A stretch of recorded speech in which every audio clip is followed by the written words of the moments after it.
Bon, je fais un petit test. Je voudrais savoir si tu comprends un peu le débat politique actuellement sur l'article 49.3, par exemple. Oui. Est-ce que tu comprends de quoi il s'agit? Oui, bien sûr. Non, mais dis-moi, qu'est-ce que tu as compris plutôt? J'ai compris qu'en fait, ils font passer la loi du 49.3 pour éviter le vote à l'Assemblée, pour les votes des députés à l'Assemblée nationale, qui est du pour et du contre. Ils font passer la loi en force pour éviter le vote. Est-ce que tu... Voilà. Alors, je vais te poser une question, Christophe. Bien sûr. Comment se fait-il que la Constitution ait prévu cette possibilité? Parce que c'est tel que tu le présentes, on se dit c'est aberrant. Alors, oui, c'est un forcing, c'est pas démocratique. Donc tu vois bien qu'il y a quelque chose qui cloche dans ton raisonnement. Oui, mais ça a été... Non, mais ça veut dire que tu n'as pas compris quelque chose. Parce que si c'était aussi net que ça, ce serait quelque chose de complètement insupportable. Donc il y a un truc que tu as... C'est ça le problème, tu parlais de l'erreur. C'est te dire, mais attends, qu'est-ce que je suis en train de raconter là? Est-ce que j'imagine une seconde que De Gaulle ait établi une constitution qui permettait au gouvernement de passer en force comme ça, pour un oui ou pour un non? Moi, je dois faire administratif. Non, mais il faut quand même avoir un certain sens de la vraisemblance des choses. Hein, c'est comme si je te disais, est-ce que Dieu a prévu des miracles? Non, pas forcément. Non, mais je suis d'accord avec toi, mais Jacques, l'Assemblée nationale... Non, tu peux pas, tu dois dire, j'ai un truc que j'ai pas compris.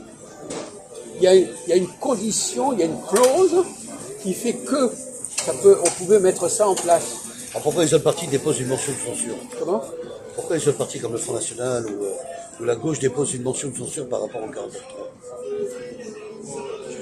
Bon, on va pas s'énerver. Non, mais donc, je te dis, tu dois te demander, mais comment c'est possible? Bien sûr. Bon. Ah, mais moi, j'y crois pas, je veux dire, je trouve ça complètement dingue.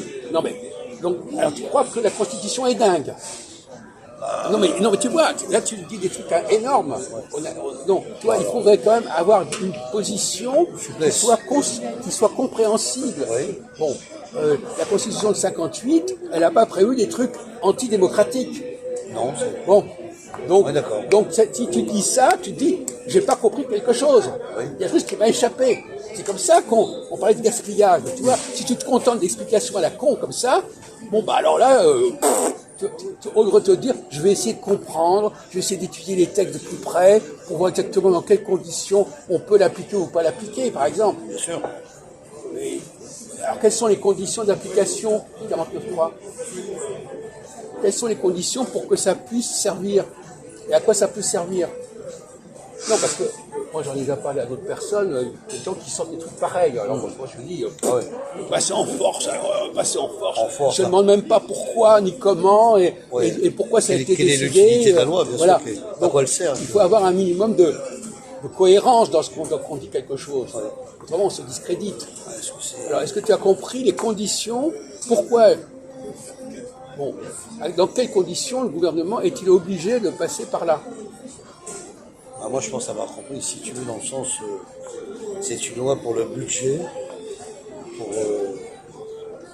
amorcer un peu les administrations, voilà, l'État. Apparemment, ça a l'air d'être ça, d'après ce que j'ai compris. Non, mais les gens ne comprennent pas. Le problème, c'est qu'ils ne comprennent pas. Ils ne comprennent pas.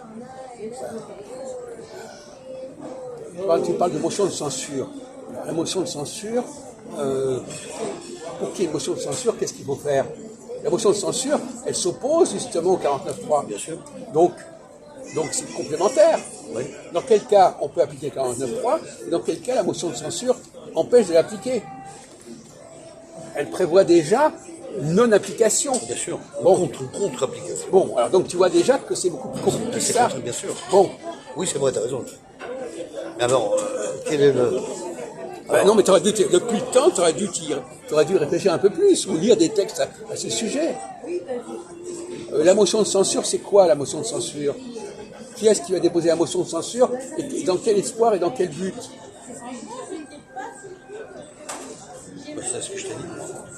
C'est-à-dire pour couvrir le budget des finances pour les... Non, mais c'est pas la question de budget, ceci ou cela. La motion de censure, elle est là pour C'est un article de loi, donc c'est une constitution, c'est un article proposé. Mais dans quel but alors? À quoi ça sert alors? Oui, non, mais apparemment, tu n'as absolument pas compris à quoi ça servait. On ne l'a pas expliqué non plus. On n'a pas formé. Ils ne sont pas formés. Bon, alors là, On va d'accord. qu'est-ce qui a expliqué, qu'est-ce qui n'a pas expliqué? Tu ne rencontres peut-être pas des gens qui vont expliquer, ça c'est possible. Tu n'as peut-être pas une bonne fréquentation, c'est un autre problème. Mais la motion de censure, Oui, Jacques. c'est quand le gouvernement dit, si vous n'êtes pas d'accord, vous n'avez qu'à voter contre. D'accord.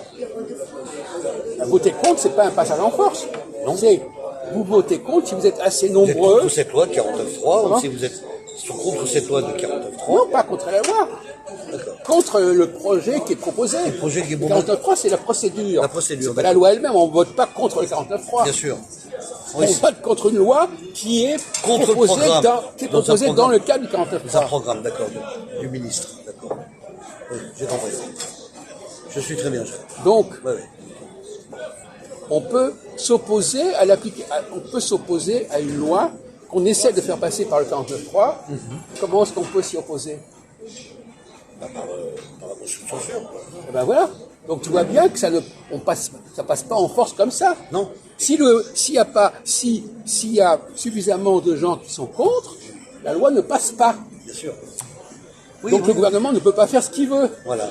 Et non, tu vois, quand on a l'impression en t'écoutant que le gouvernement, hop, 49.3, je fais ce que je veux. Non, il ne fera pas ce qu'il veut. Isabelle Borne, elle a proposé à l'Assemblée nationale le 49.3 en présentant son programme, comme c'est bien expliqué. Effectivement, les partis politiques qui étaient à l'Assemblée n'étaient pas d'accord avec son programme. Oui. Voilà. Donc, donc il y a eu cette motion de censure, ils étaient contre ça et puis ils n'avaient pas envie de... Et, eh bien alors, donc c'est pas patient. Donc pourquoi? Donc quelqu'un. Non, je dis que le parti de la droite à Macron a essayé de faire passer ça d'office, alors que ça ne marche pas. Non, tu laissais entendre que le 49.3 permettait à Macron de faire passer cette loi en force. C'est ça qui est l'erreur. Bien sûr. Ouais, mais d'accord. Non, c'était sous condition qu'il n'y ait pas assez d'opposition. À ce moment-là, effectivement, ça passait. Ça passait, ouais. Mais si par exemple, regarde, qu'est-ce qui s'est passé cette semaine? Oui. Le Rassemblement national a voté en même temps la motion de censure. Motion de censure, ouais. Donc, si les Républicains avaient Et ainsi que voté la gauche aussi. La gauche aussi avait voté la motion. en même temps que la gauche, je suis en train de dire, Ouais, d'accord. si les Républicains avaient rajouté leur voix, Voilà. là, il y aurait eu un problème. Il manquait eux, là, bien sûr. Bon, donc tu vois bien que c'est pas un passage en force, Non. etc. Donc tu vois, il ne faut pas dire n'importe quoi. On parlait tout à l'heure de gaspillage, il ne faut pas dire n'importe quoi. Il ne faut pas dire, ah oui, la Constitution a prévu que le gouvernement, hop, allez, on passe en force, hop. C'est gagné, c'est voté, c'est validé. Non. Pas Il y du a des tout. tas de conditions qui permettent ou qui ne permettent pas de passer en force. C'est sûr. Tu vois, Donc c'est un peu d'accord. Donc dans ces cas-là, c'est comme le vote, Jacques. Alors. Le vote, la méthode du vote est importante à c'est l'Assemblée. pas pareil. Oui, mais Dans ça- le cas du bon. vote, Sur 577 fauteuils, le vote, quand même, il est indispensable, par exemple, sur... non mais l'aspect du 49.3, Oui. c'est de dire le texte vote, le passe, s'il n'y a pas assez de gens contre. Oui, Et donc ça veut dire Ça, c'est clair. même les gens sont, bon, ils sont peut-être pas pour, mais ils sont pas contre. Oui. Bien sûr. Ouais, donc c'est pas le vote normal. Le vote normal, bon. Ouais, c'est le voilà. vote de l'abstention, un peu. C'est un peu le- Bon, donc voilà, on les piège en disant, voilà, bon, vous n'êtes peut-être pas pour, mais vous n'allez pas voter contre nous pour autant. Il reste neutre. Je joue là-dessus. Il joue là-dessus. C'est-à-dire que c'est comme si quelqu'un disait, voilà, bon, vous n'êtes pas pour moi, mais vous n'êtes pas contre moi. Oui. Oui, Donc, c'est juste par rapport à ce domaine-là, quoi. Donc voilà, donc ils vont pas jusque-là.